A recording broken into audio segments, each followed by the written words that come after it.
खबर शामिल करते हैं सांगला हिल से अरशद अली सुल्तानी की सांगला हिल जामे मस्जिद सुबहानी गले बाजवे रोड में चौथी सालाना प्रोग्राम महफिल मिलाद मुस्तफ़ा का इनाकात किया गया, जिसकी सदारत पीर तरीक़त हाजी मोहम्मद मुनीर साहब ने की। बानी महफिल डॉक्टर मोहम्मद इमरान ने उलमा इकराम का इस्तकबाल किया।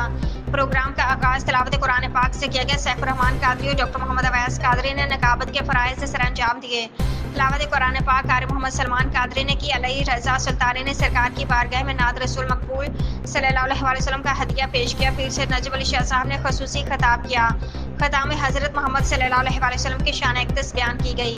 अली शान, मियाँ सुफियान, गुलाम रसूल, इरफान अहमद, मोहम्मद कैसर, हाजी मोहम्मद यासिर, उमर हयात सुल्तानी, मियाँ मोहम्मद राशिद अली, असगर फाहद अली, हसनैन काशिफ, डॉक्टर अरशद अली सुल्तानी, उनके अलावा कसीर तादाद में लोगों ने शिरकत की।